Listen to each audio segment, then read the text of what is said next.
الحمد لله الذي أرسل رسوله بالهدى ودين الحق ليظهره على الدين كله ولو كره المشركون. أشهد أن لا إله إلا الله وحده لا شريك له وأشهد أن محمدا عبده ورسوله أما بعد. Hadirin mukminin, muslimin, muslimat, tuan-tuan dan puan-puan yang dirahmati oleh Allah Azza wa Jal. Kita bersyukur pada malam ini Allah masih lagi memberikan kesempatan, peluang, masa untuk kita bertemu dalam majlis yang mulia ini. Mudah-mudahan dengan niat yang betul, dengan tujuan yang benar, Allah akan mencatatkan amalan kita pada malam ini sebahagian daripada timbangan kebaikan kita pada hari akhirat kelak. Hadirin mukminin, tuan-tuan dan puan-puan yang dirahmati sekalian, malam ini kebiasaannya seperti selalu kita akan menyambung semula pengajian kita daripada hadis-hadis pilihan, khususnya berkaitan dengan hadis hukum ataupun yang bersangkutan dengan perbincangan fiqh. Jadi pada malam ini kita akan sambung ataupun kita akan bincang satu hadis yang pendek yang diriwayatkan oleh Al-Imamul Bukhari rahimahullahu ta'ala, yang merupakan juga suatu berita gembira, suatu khabar yang sangat menguntungkan kita. Tuan-tuan, Rasulullah sallallahu alaihi wasallam mempunyai dua sifat ataupun dua peranan. Bila kita baca tentang Nabi ini, tugas ataupun peranan seorang Rasul, kita tengok Nabi dan Nabi-Nabi yang lain pun sama. Kalau kita baca Al-Quran, kita tengok dalam hadis, kita akan jumpa benda ni, iaitu Rasulullah bersifat basyiran wa nadhira, mubasyir wa munzir. Maksudnya apa? Nabi seorang pembawa berita gembira, khabar gembira. Bashir, Bashir tu maksudnya gembira lah, kan, gembira. Suatu segi Nabi ni mai cerita kat kita, mai habaq kat kita benda-benda yang menyeronokkan, benda-benda yang suatu yang menguntungkan kita, seronok, gembira, tentang dia panggil ganjaran pahala, syurga, keampunan Allah, rahmat Allah, kasih sayang dia, yang mana kita dengar, kita tenang, kita seronok, kita gembira lah, kan? Itu satu segi. Dia bagi tahu tentang perkara-perkara yang menyeronokkan kita. Dia panggil Bashir. Dalam masa yang sama, kita tak boleh nafikan bahawa Rasulullah juga dalam dia menyampaikan benda yang seronok, yang mengembirakan, yang membahagiakan, dia juga menyampaikan benda yang menakutkan. Dia sebut sebagai inzar, pemberi amaran, munzir, Ada orang nama Munzir kan? Munzir ni orang yang bagi amaran, warning. Nadhira. Yakni dia mari, dia bagi tahu tentang azab, tentang seksaan, tentang neraka, tentang apa yang Allah akan hukum mereka yang melakukan dosa. Jadi seimbanglah. Pasal itu ada ayat-ayat yang bersifat apa? Targhib. Targhib ni maksudnya ayat-ayat seronok. Wa basyiril ladzina amanu wa 'amilus shalihat. Dan berilah khabar gembira kepada orang-orang yang beriman. Tengok. Apa dia? Anna lahum jannatin tajri min tahtihal anhar. Bagi mereka disediakan untuk orang-orang yang beriman syurga yang mengalir di bawahnya sungai. Bukan setakat itu saja. Apa dia lagi? Allah kata apa? Anna lahum jannatin tajri min tahtihal anhar kullama rudhiqu minha min thamaratin rizqan qalu hadha alladhi rudhiqna min qabl wa utu bihi mutashabiha wa lahum fiha, selain daripada buah-buahan, makanan, minuman, Allah kata walahum, bagi orang yang masuk syurga, orang yang beriman, orang yang beramal. Macam tuan-tuan ni, orang yang semayang, orang mengaji ni, bagi tuan-tuan apa dia? Ni yang tuan-tuan duk semayang, yang tuan-tuan duk mengaji, yang tuan-tuan duk buat amalan ni, nak boleh apa ni? Ni saya nak abang. Walahum, bagi tuan-tuan, azwajum mutahharah, pasangan bidadari yang disucikan. Jadi bila kita mai letih, mengantuk, dengar bidadari, nak boleh bidadari ni, dia semangat sikit.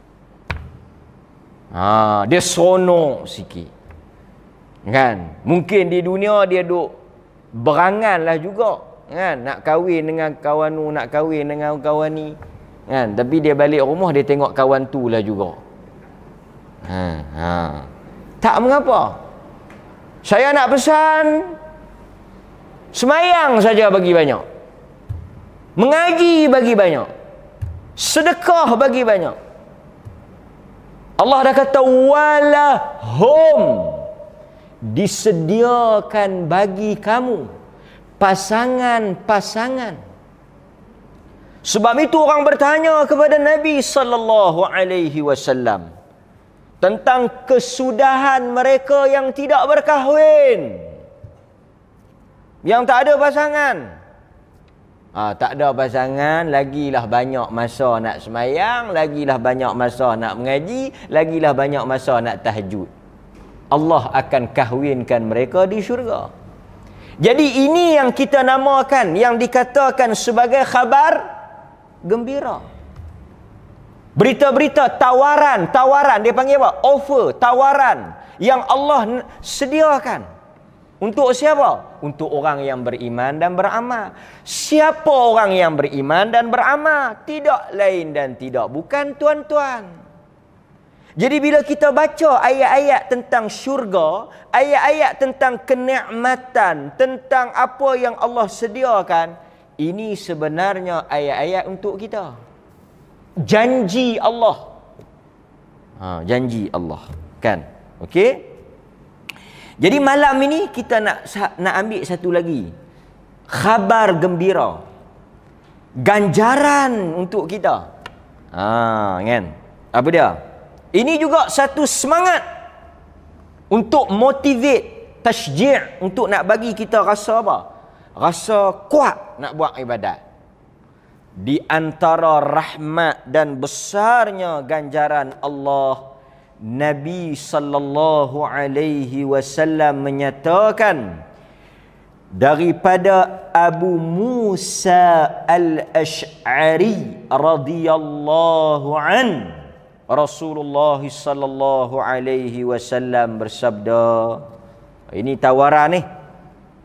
Ni dia panggil kempen. Kempen menggalakkan tuan-tuan untuk beribadat. Mau dengar bagi elok-elok. Yang sakit pun kena dengar, yang sehat lagi-lagi kena dengar.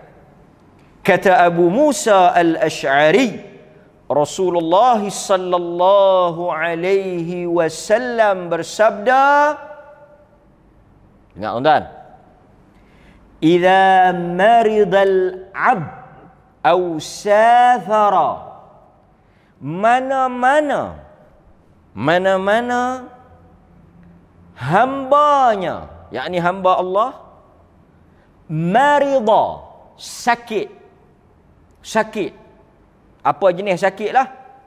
Dan setengah saya pun duk tengok ada juga yang sakit di atas kerusi ni, semua sakit lah. Kan? Sakit. Okey? Yang sakit. Ada disebut. Au safara. Orang yang musafir.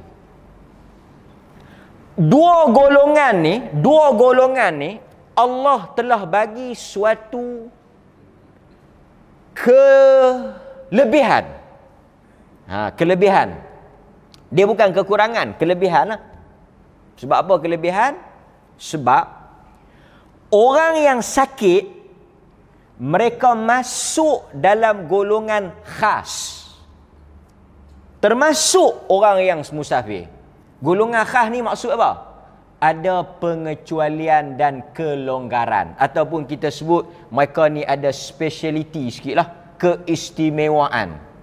Macam kita lah. OKU. Dengan kita yang tak OKU ni, ada tak keistimewaan? Parking khas. Kan? Parking dekat. Itu keistimewaan menjadi OKU. Keistimewaan menjadi OKU ni bukan setakat di dunia. Tapi jangan duk pergi jadi OKU saja-saja pula.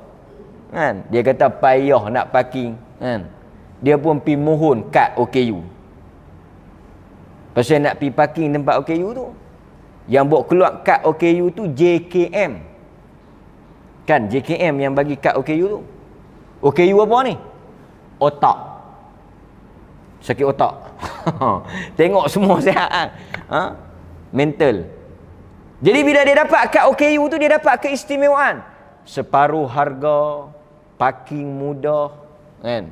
Macam-macam lah. Ada tandah khas. Tandah untuk dia aja. Kan? Jadi bila tuan-tuan dan puan-puan jadi OKU, sakit atau musafir, tuan-tuan tak boleh buat macam orang biasa. Tak boleh semayang macam orang biasa. Tak boleh puasa macam orang biasa. Dan kalau musafir tu Allah yang bagi. Allah yang bagi kelonggaran tu. Yang Yang mengembirakan tu bahagian apa?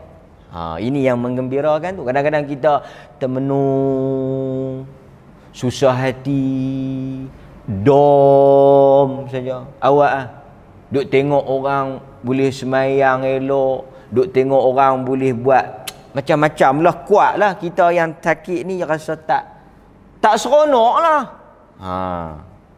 Kalau kita dengar hadis ni mungkin kita seronok. Kutiba lahu ma kana ya'mal muqiman sahiha. Walaupun mereka ini salatnya tidak seperti mana keadaan asal, yakni asal dia apa? Azimah, yang mana yang biasa tu kena berdiri apa semua tu, depa tak boleh buat macam tu. Tetapi kata Nabi sallallahu alaihi wasallam, Allah telah menjanjikan untuk mereka pahala, ganjaran yang mereka akan dapat adalah sama seperti mana muqiman, orang yang mukim. Musafir lawan dia mukim. Musafir orang yang bermusafir. Mukim orang yang duduk di suatu tempat. Macam kita ni mukim lah di sini ni. Sekejap lagi saya terang. Pahala dia macam orang mukim. Sahihan, pahala dia macam orang sehat. Jadi nak susah apa? Nak duduk kecewa, nak duduk sehati, nak duduk menangis, nak duduk runsing buat apa? Pahala sama. Kita tengok apa yang disebut oleh Al-Imam An-Nawawi. Ini semakin semakin memberi semangat ni. Kita rujuk dalam kitab yang terkenal di dalam mazhab Al-Imam Syafi'i yang dikarang oleh Al-Imam An-Nawawi. Kitab ni memang sangat besar dalam mazhab Syafi'i, keras. Kira kitab induk, kira kitab yang besar lah, yang dirujuk oleh orang-orang yang bermazhab Al-Imam Syafi'i, kitab Al-Majmu', yang karang dia nama Al-Imam An-Nawawi. Dia kata, umat Islam bersepakat, para ulama bersepakat bahawa orang yang tidak mampu untuk berdiri, merujuk kepada salat apa ni? Fardu. Pasal salat sunat kalau mampu pun boleh duduk. Tapi fardu kena tak boleh baru duduk. Kalau boleh duduk batal. Okey. Orang yang tak boleh berdiri, ni kata An-Nawawi, dia meninggal 676 Hijrah. Orang Dimashq, orang Syria, orang Damsyik. Dia kata, sesiapa yang tak boleh berdiri, dia boleh duduk. Tu sepakat. Tak ada khilaf. Siapa yang tak boleh berdiri, dia boleh duduk. Tak ada khilaf. Duduk pula, tak payah duk bincang panjang dah. Tak payah duk tanya banyak dah. Duduk lagu mana yang kita mampu. Duduk atas kerusi ke, duduk atas lantai ke, duduk Nabi tak pernah habaq duduk atas apa. Yang Nabi sebut duduk. Okey, dia kata boleh duduk. Dan kata An-Nawawi, kita sambung lagi. Kata An-Nawawi rahimahullahu ta'ala, dia kata apa? Dia kata salat tersebut, yakni salat yang kita buat secara duduk tadi ni, tidak perlu diulangi. Maksudnya sah lah. Sebab rukun kena berdiri, tapi kita duduk. Pasal apa you duduk? Pasal tak mampu. Jadi tak perlu ulang, sah. Buat takat mana boleh. Agama senang saja. Tapi kata An-Nawawi, walaupun dia melakukan secara duduk, tidak seperti mana asal, tidak seperti mana yang disuruh, yakni daripada rukun yang berdiri tadi ni, pahalanya, yakni pahala salat secara duduk, tidak berkurang sedikit pun seperti orang yang salat berdiri, kerana dia telah diberi uzur dan ruksah. Dalilnya hadis yang kita baca tadi. Ini khabar gembira. An-Nawawi ulas, ulama syarah, dia kata apa? Dia kata dahlah boleh duduk, sah, tak perlu ulang. Pahala pula sama. Pahala sama. Sama macam orang berdiri. Tetapi kalau kita tengok dalam hadis, orang yang sembahyang duduk, pahalanya berapa? 1/2 orang berdiri. Berdiri full mark 100. Orang yang duduk 50. Yang teruk lagi, yang paling merkah paling rendah sekali, berbaring 25. Orang yang berbaring 25, orang yang duduk 50, orang yang berdiri 100. Pasal apa? Ni bukan rate Nabi sebut, tapi Nabi kata yang duduk setengah kurang pada berdiri, yang berbaring setengah kurang daripada duduk. Kalau duduk 50, yang berbaring 25. Ini merujuk kepada salat sunat. Adapun salat fardu, pahala sama.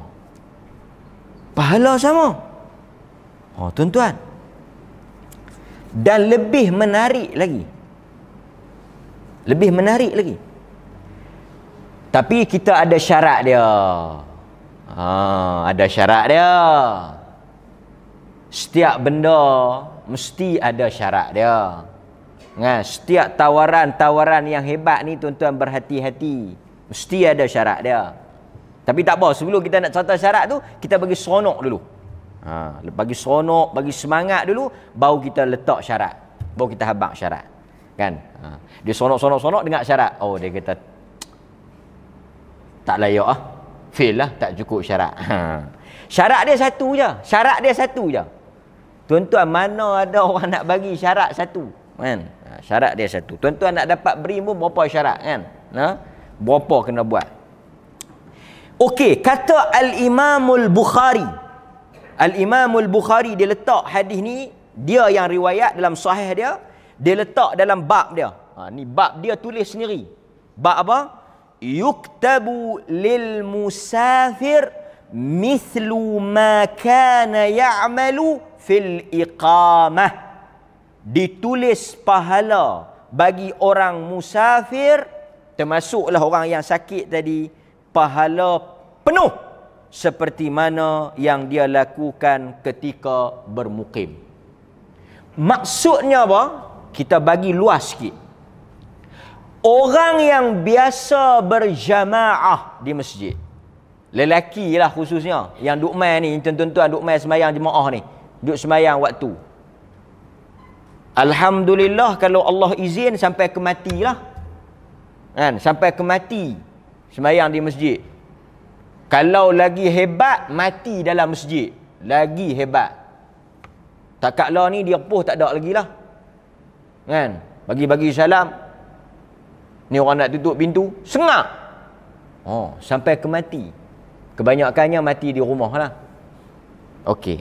Tak apa. Jangan usah hati. Kalau based on, berdasarkan hadis ni, kata ulama, dia salat di rumah kerana sakit, atau dia salat di mana selain daripada rumah? Di mana? Di hotel. Hotel, pasal apa di hotel? Musafir. Sebab bila tuan-tuan pergi musafir, tuan-tuan tak wajib sembahyang berjamaah, tak dituntut. Sampai antara tu.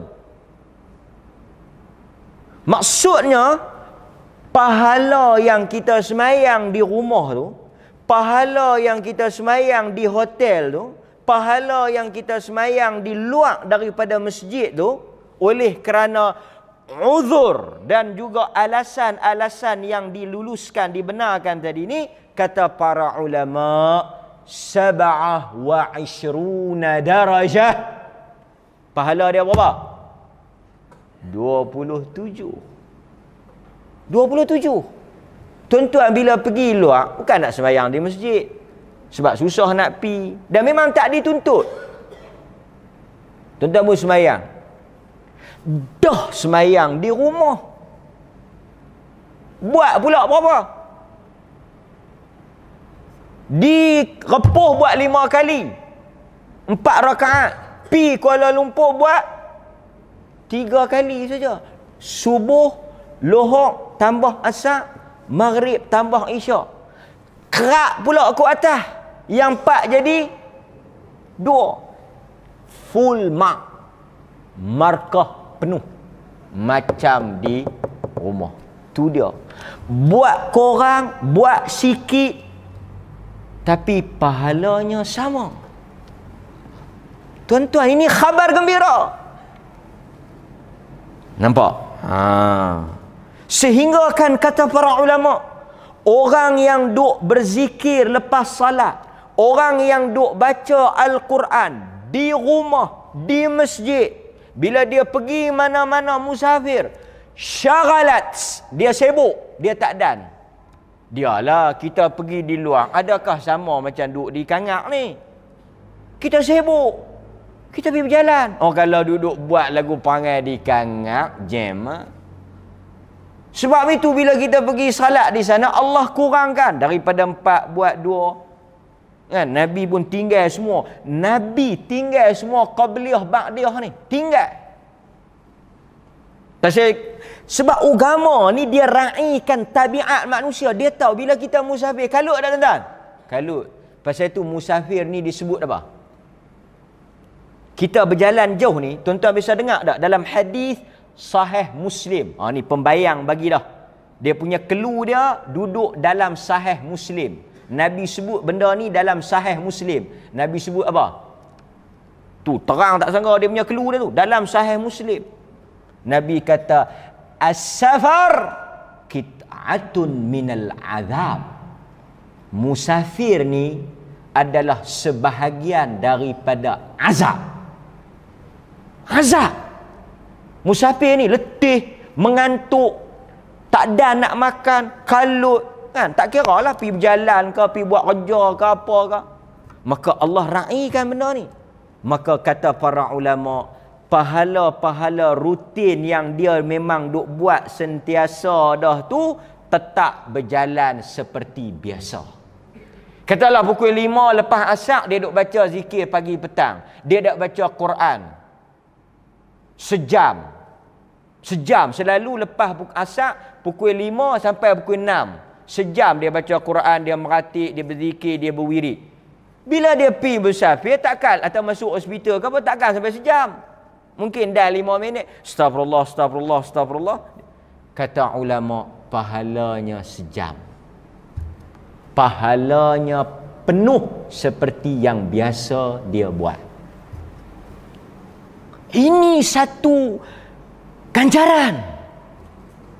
Dan kita boleh luaskan orang yang memang duk bagi sedekah, kan. Tiba-tiba satu hari dia tak ada duit ke, dia lupa bawa duit ke, dia seluk-seluk, dia memang duk seluk bagi. Satu hari tu dia seluk, dah pun tak ada. Kan? Dia dapat pahala. Sebab kata para ulama, syaratnya apa? Syaratnya dia mestilah buat benda tu masa dia sihat. Itu syarat dia. Kalau dah duduk atas kerusi baru nak buat, no way man. Tak ada hari ya. So cikgu ni macam mana? Dia dulu berdiri, lah dia duduk. Yes, dia ada syarat, dia lulus. Maksudnya macam tu. Dia repuh, dia tak mau main masjid. Bila dia fikir nak pergi sangat pula, tak ada. Sebab itu dia punya syarat dia, kait dia punya ikat, dia ikat tu dengan apa? Dia ikat tu dengan seorang yang memang istiqamah. Dia memang duk buat dah. Dia tak boleh meneruskan benda tu, dia tak boleh mengamalkan benda tu kerana apa? Kerana sesuatu yang di luar kawalan dia, beyond control. Pasal apa dia tak pergi masjid? Bukan sebab dia, tetapi Tuhan yang sakitkan dia. Kalau dia sihat, dia pergi. So menunjukkan itu bukan kehendak dia. Pasal apa dia duduk? Pasal apa dia tak berdiri? Dia sakit. Dulu dia berdiri tak? Dulu dia berdiri. Tuan-tuan, kalau kita tak cukup dengan hadis di atas, kita tambah satu lagi. Masa tu ada, kita tambah satu lagi hadis. Ni orang yang sakit atau orang yang musafir ni? Tengok. Dalam hadis daripada Abdullah bin Amr. Bila kita baca hadis Abdullah bin Amr, jangan lupa hadis Abu Musa. Baru dia ada kesinambungan, baru kita boleh kita boleh kaitkan. Hadis Abu Musa tadi tonggak kita, hadis nombor 1. Lepas tu kita baca hadis nombor 2. Dua-dua ni kena ingat. Jangan baca hadis Abdullah bin Amr, lupa hadis Abu Musa. Dia tak nampak dia punya kesinambungan tu. Abdullah bin Amr ibn Al-As radhiyallahu anhuma, dia kata, dan tuan-tuan tak payah nak ingat, pasal dia lebih kurang sama. Kata Abdullah bin Amr, dia kata apa tuan-tuan? Dia kata, hadis-hadis macam ni kita kena pergi gantung, kena pergi buat risalah edar di hospital, suruh mereka teruskan Sebab sayanglah kalau waktu sihat dia buat, waktu sakit dia tak mau nak ikhtiar, cuba nak buat, rugilah. Kata Nabi, al-'abd idza kana ala tariqatin hasanah minal ibadah. Satu orang yang memang duk konsisten. Macam tuan-tuan ni memang dah okey dah.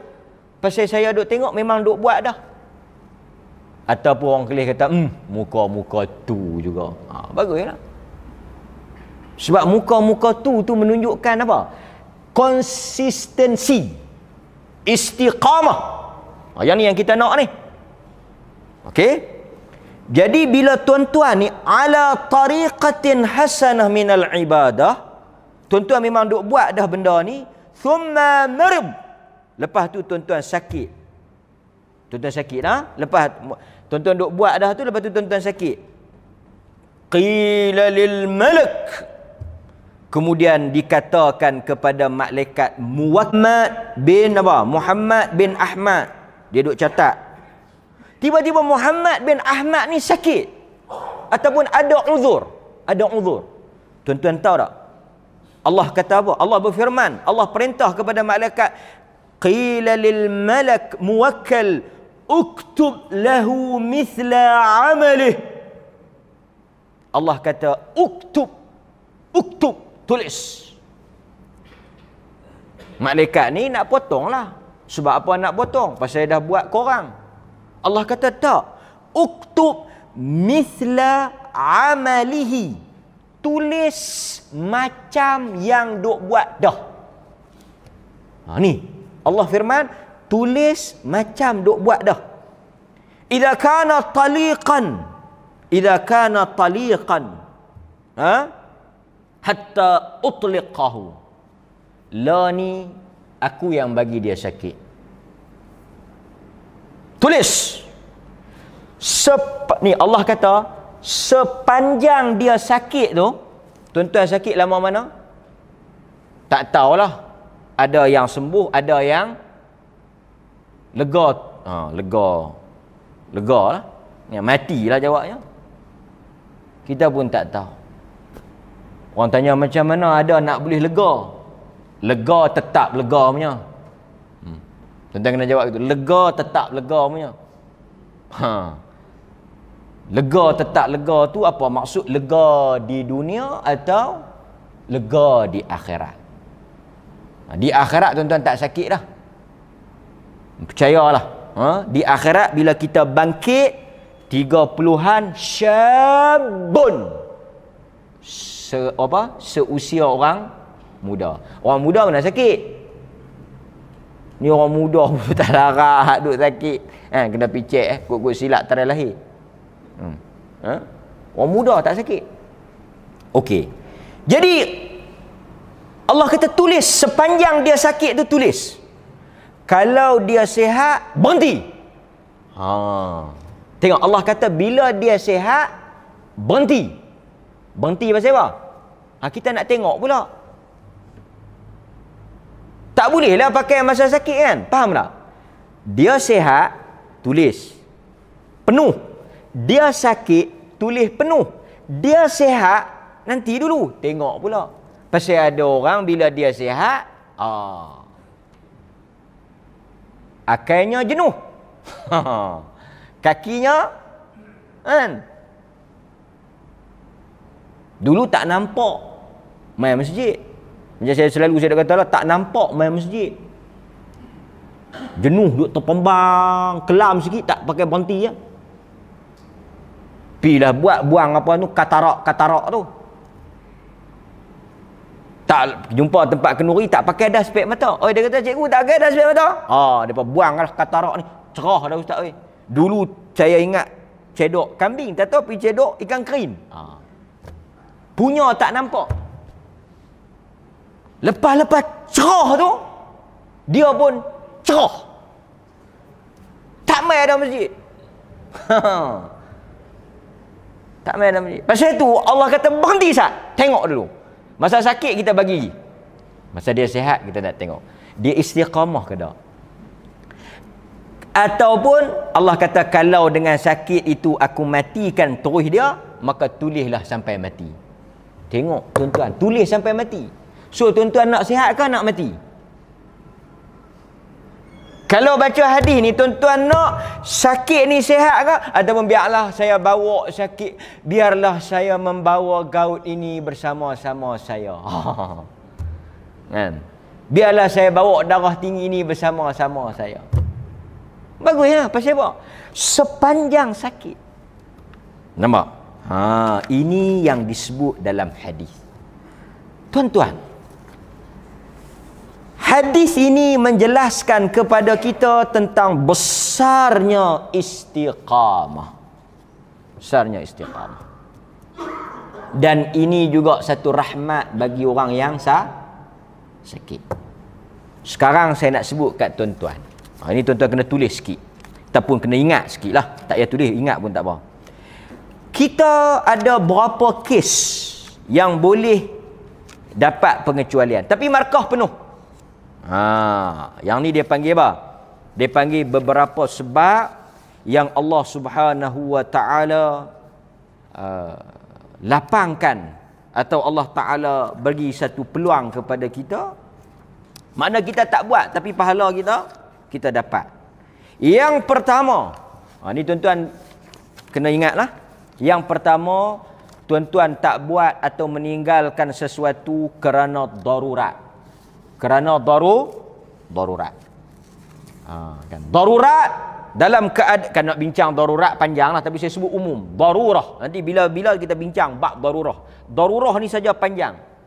Bila tuan-tuan berada dalam keadaan darurat, maka tuan-tuan buatlah setakat mana boleh ataupun sudah diangkat daripada tuan-tuan perkara-perkara yang diwajibkan ataupun dilarang. Pendek kata, kalau berada dalam situasi, ini pendek kata, kesimpulannya memudahkan tuan-tuan faham, kalau berada dalam situasi darurat, tak ada masalah dan tidak ada lagi hukum lah. Maknanya buat setakat mana yang boleh. Tuan-tuan, saya bagi contoh. Darurat. Apa dia? Dipaksa.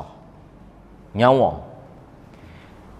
Di China, di Xinjiang, kita dengar, tak tahulah betul tak betul, tapi saya dapat maklumat sahih.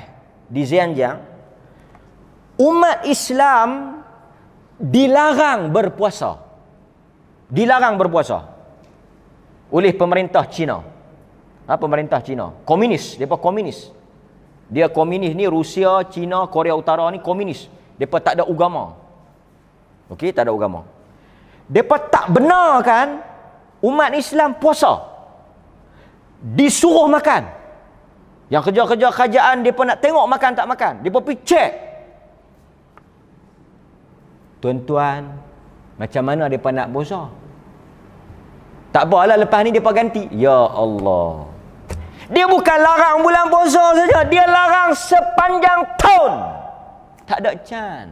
Tuan-tuan, mazhab kita ni, mazhab Syafi'i kita, dia kata apa? Sesiapa yang dipaksa untuk berbuka puasa, dia boleh berbuka dan puasanya dianggap sah dan dia tak perlu ganti. Itu mazhab Syafi'i. Dia dipaksa. Dan tuan-tuan, mereka kalau ni dia berbunuh, tangkap, seksa, so dia makan. Paksa ni paksa yang melibatkan nyawa lah. Ingatlah tuan-tuan, di Malaysia ni siapa nak paksa? Dia kata kerajaan baru paksa. Kan? Paksa lagu mana kan? Kita paksa makan lah. Maka dia pun makan lah. Dan makan pun, katalah pemerintah tu kata, hampa puasa? Tak, hampa makan. Dia pun makan lah. Kami nak tengok. Kalau tentera tu balik, dia kena makan ke berhenti? Kan? Katalah kita orang cek. Apa puasa tak? Tak. Betul ke? Mau makan? Kami nak tengok. Kita pun makan. Makan. Dia pun balik. Okey. Rumah ni tak puasa. Balik. Pergi cek rumah lain. Yang bila dia pergi tu, yang darurah ni. Berhentilah. Ini. Okey. Next rumah lain. Sambung. Pari. Ad-darurah tuqaddar biqadariha. Darurah tu takat mana yang? Okey. Depa pun terpaksa makan. Jadi macam mana puasa mereka? Mazhab Syafi'i kata tak batal. Pasal apa? Pasal mereka dipaksa. Bukan mereka nak makan. Dan melibatkan nyawa mereka. Mereka kena ganti tak? Tak gaduh. Pahala puasa penuh. Tu dia. Darurah. Kita bagi laluan pada azan. Saya dah sambung 3-4 sebab lagi. Yang mana tuan-tuan diberi peluang. Tetapi pahalanya tak dikacau pun. Apakah sebab-sebab itu? Nanti kita akan sambung lepas pada laluan azan. Wallahu ta'ala a'lam. Okey. Itu darurat. Maksudnya, dalam keadaan darurah, kita langgar benda yang dilarang ataupun benda yang kena buat, kita tak buat. Darurah, pahala tidak terjejas. Terjejas. Itu satu kelebihan. Masuk dalam hadis ni. Masuk dalam hadis ni. Okey. Tu kita pergi secara ringkas. As-sabab ats-tsani. Sebab yang kedua. Sebab yang kedua. Yang menyebabkan, sebab-sebab ni apa dia ni? Darurat. Sebab yang kedua ni, sebab-sebab ni, yang menyebabkan kita tak boleh buat macam biasa lah. Itu maksud dia. Tak boleh buat macam biasa. Tak boleh buat macam yang Tuhan suruh asalnya. Hak yang asal tu tak boleh buat macam tu. Yang kedua, marad. Sakit. Sakit. Kita dah bincang dah tadi. Kan? Tak boleh puasa sebab sakit. Tak boleh semayang sebab sakit. Kan? Banyaklah. Tak boleh apa ni? Kan? Seperti apa? Tak boleh berwuduk. Sapu atas balutan. Tayamum. Kan? Sakit juga menyebabkan kita tak payah pergi masjid, tak payah pergi Jumaat. Sakit. Kan? Nampak? Okey. Dan orang yang sakit ni juga, kalau ada kesulitan macam salat, dia boleh duduk dan dibenarkan dia salat tanpa menghadap kiblat. Kan? Seperti orang yang terlantar atas katil. Kan? Katil dia pula tak menghadap kiblat dan dia pula tak boleh bangun dan tak boleh nak ubah. Dia salat menghadap ikut mana yang dia boleh. Ataupun orang yang duduk atas kenderaan, atas kapal dan sebagainya. Kan? Okey. Itu yang disebut oleh para ulama. Lagi sebab yang berikutnya, safar. Safar. Orang yang safar ni, dia boleh pendekkan salat. Dia boleh jamak salat. Dia boleh sembahyang sunat atas kenderaan. Orang yang musafir boleh salat sunat atas kenderaan. Tuan-tuan PKN naik apa? ATS, kereta api, kapal terbang, kereta, motor ke apa ke, boleh sembahyang sunat atas kenderaan. Sembahyang sunat atas kenderaan. Tak payah berdiri, tak payah menghadap kiblat, tak payah nak buat macam biasa. Boleh. Untuk orang yang musafir. Boleh buka puasa. Boleh buka puasa. Kan? Yang berikutnya, apa dia? Disebut oleh para ulama kerana kesulitan ataupun hajat yang sangat mendesak. Ini dia panggil contohnya, umpamanya kita panggil kesulitan. Seperti fatwa bolehnya doktor ataupun pegawai perubatan yang menjalankan pembedahan menjamakkan salat walaupun dia tidak musafir. Dia doktor, dia masuk bilik bedah waktu zuhur dan bedah kadang-kadang 7-8 jam sampai waktu asar. Jadi macam mana salat dia? Macam mana salat dia? Dia diberikan kelonggaran untuk jamak. Yakni bila selesai operation, dia keluar, dia pergi semayang. Dia pergi semayang. Pahala penuh. Cuma dia tak boleh qasar lah. Tapi dia boleh jamak. Dia jamak sebab apa? Hajat ataupun masyaqqah, kesulitan. Banyaklah lagi kita boleh buat contoh kan? Buat contoh. Okey. Jadi semua ini disokong oleh dalil-dalil yang sangat banyaklah. Dalil-dalil tentang Allah memberi kelonggaran ni. Seperti dalam suratul, tuan-tuan balik buka Suratul Baqarah 185, An-Nisa 28, Baqarah 286, Ini semua tuan-tuan boleh tengok ayat Quran ni. 3-4 tempat Allah sebut. Kalau dalam hadis juga banyak. Antaranya dalam hadis Bukhari. Allah Subhanahu wa taala menyukai agama yang bersifat tolak ansur, bersifat luas, tidak sempit. Hadis Bukhari. Juga dalam hadis Bukhari, Allah suka benda yang mudah. Allah tidak suka benda yang susah dan membebankan. Itu juga dalam hadis Bukhari. Ini maknanya benda-benda yang susah dimudahkan. Walaupun dimudahkan, disenangkan, tetapi pahalanya tetap penuh. Yang ni yang syok. Buat sikit tapi penuh. Dan tuan-tuan, saya nak sebut sikit. Kita perasan tak? Ruksah ataupun kelonggaran dalam agama ni, dia ada berapa jenis? Saya sebut sikit kat tuan-tuan. Satu, dia bersifat takhfif isqa'. Dia bagi korang. Dia bagi korang. Dia bagi gugur terus, bukan korang. Gugur terus. Yang pertama, dia gugur isqa', gugur terus, tak wajib terus. Seperti orang sakit tak wajib Jumaat. Bukan orang sakit saja, orang yang jaga orang sakit. Tuan-tuan ada orang sakit jaga, dia tu tak wajib dah Jumaat pasal dia sakit. Tuan-tuan yang jaga ni wajib tak? Kalau tuan-tuan pi, mungkin mudarat pada dia, bahaya. Dia mungkin jatuh dan sebagainya kan. Ada yang dia risiko jatuh apa semua. Tuan-tuan kena perhati. Dia ni kena 24 jam. Kena perhati. Tak boleh lepas, tak boleh tinggal. Maka dengan tuan-tuan pun tak wajib Jumaat. Gugur terus. Jangan duk pergi buat Jumaat di rumah pula.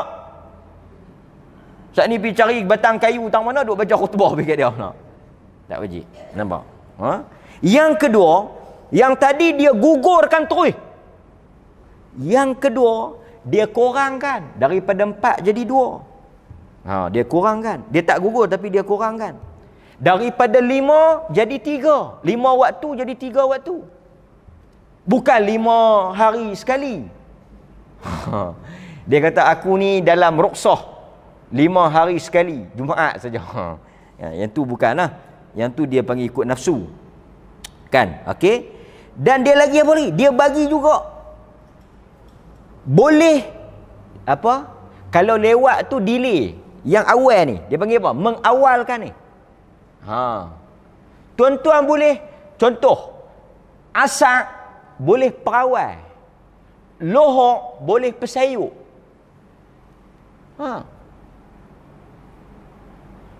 Tuan-tuan boleh semayang lohor, sayuk. Tuan-tuan boleh semayang asar awal. Perawal. Bukan perawal awal waktu ni. Awal terus. Mayang asar pukul 1:30. Awal.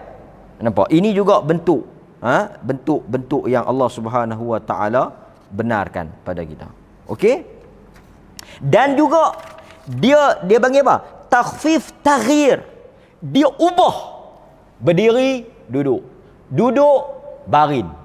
Tak boleh macam ni, ubah macam ni. Dia bersifat apa? Berubah mengikut kemampuan. Yang ni taghyir dia panggil. Taghyir ni senang. Pasal apa senang? Macam mana boleh? Macam mana boleh? Dia tanya macam mana boleh? Kita pun terang. Saya boleh macam ni. Macam ni lah. Pasal tu semayang sakit ni, kita hanya ajak garis panduan umum. Pasal apa? Sakit bukan. Orang yang sakit pinggang, dia tak sama dengan orang sakit lutut. Pinggang dia tak boleh kepak pinggang, lutut dia tak boleh kepak lutut. Mana sama? Jadi buat orang yang sakit pinggang semayang bentuk sakit pinggang, orang yang sakit lutut semayang bentuk sakit lutut. Tak sama. Tak sama dari sudut berdiri, tak sama dari sudut rokok, tak sama dari sudut sujud. Tak payah duk pening kepala, tak payah duk susah hati. Ni duk hantar mai video ni, ustaz nu kata lagu ni, ustaz ni kata lagu ni. Bukan ustaz tu yang sakit. Ni kita nak angin ni, siapa yang sakit? Siapa yang sakit lah ni? Saya yang sakit ustaz. Dah kita sakit, kita saja yang tahu kemampuan kita tak kat mana. You buatlah macam mana you mampu. Jangan duk kira dia. Dia sihat. Tu pun tak boleh faham. Benda lekeh sangat. Dia kata, ustaz tu buat lagu tu ustaz. Tunduk sampai lagu tu. Dia sihat. Jangan baca lagu you sakit. You boleh buat lagu dia? Tak boleh. Lepas tu, yang nak ikut dia pasal apa? Dah dia ustaz. Ya Rabbi, Tuhan kurniakan akal untuk apa? Untuk kita berfikir. Nampak tak? Sebab itu Allah dah ikat dah, fattaqullaha mastata'tum. Buatlah sekadar yang kamu mampu. Dia dosa hati. Dia kata, ustaz tengok kawan tu ajak lagu tu pula. Kita buat, kita yang tahu kemampuan kita setakat mana, seboleh mana, takat mana kita boleh kepok, takat mana kita boleh pusing, takat mana kita boleh tunduk, takat mana kita saja yang tahu. So buat takat yang you tahu. Dia tak batal. Ya Allah, nak batal pasal apa? Dah tak buat lagu tu.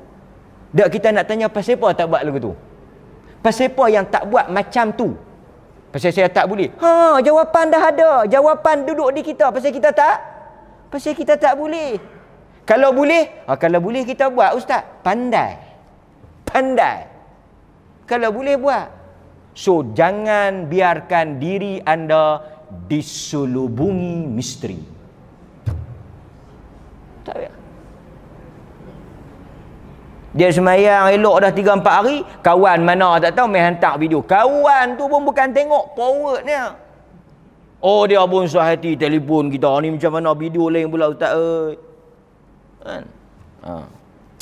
Okey, jadi tuan-tuan hadirin mukminin, muslimin muslimat, a'adzani Allah wa iyyakum jami'a. Allah memuliakan saya dan tuan-tuan semua. Kita bersyukur kerana apa? Rahmat dan kasih sayang Allah sangat luas. Orang yang kafir buat baik, buat kebajikan, Tuhan memang tak ambil kira. Tapi bila dia masuk Islam, backdated, kira semula daripada awal. Tapi yang jahat padam hapus kira. Nak cari mana agama lagi? Masa dia kafir, dia main ekor. Masuk Islam, dosa tu dia tak bawa masuk. Tapi masa dia kafir, dia sedekah. Dia masuk Islam, Tuhan carry forward pahala tu. Nak cari agama mana lagi? Patutnya kalau dosa tak kira, pahala pun jangan kira. Start kosong-kosong. Tak, Tuhan tak mau macam tu. Rugi dia. Yang baik bawa. Akaun baik tak mula dengan kosong. Ini rahmat Allah. Sebab itu hadirin hadirat, muslimin muslimat yang dirahmati oleh Allah, jangan kita biarkan ketika sihat, ketika lapang. Kan tuan-tuan duk baca hadis tu, duk menyanyi, rebutlah 5 perkara sebelum 5 perkara. Irtanim khamsan qabla khamsin, syababika qabla haramika, faragika qabla syughulika, sihatika qabla saqami. Tu semua tu yang Nabi suruh kita kata sihat sebelum sakit, lapang sebelum kalut, muda sebelum tua. Tu pasal apa? Pasal ni lah. Pasal nak bagi pahala tu berterusan. You buat masa lapang, you kalut, pahala kira waktu lapang. Kan? Kadang-kadang kita boleh sejam duduk lepas mayang, astagfirullah, astagfirullah, astagfirullah. Ada hari, ada waktu tak dan, astagfirullah pun tak dan, tapi pahala tetap dapat. Inilah satu rahmat, kasih sayang besarnya Allah Subhanahu wa taala kepada kita. Mudah-mudahan ini semua dapat memberikan semangat. Doalah tuan-tuan, kita sihat, anak kita sihat, isteri kita sihat, semua kita sihatlah. Doa bagi elok, doa bagi tenang, doa bagi murah rezeki, doa bagi Allah pelihara kita banyak-banyak. Wassallallahu ala nabiyyina Muhammad wa ala alihi wa sahbihi wasallam. Walhamdulillahirabbil alamin. Wassalamualaikum warahmatullahi wabarakatuh.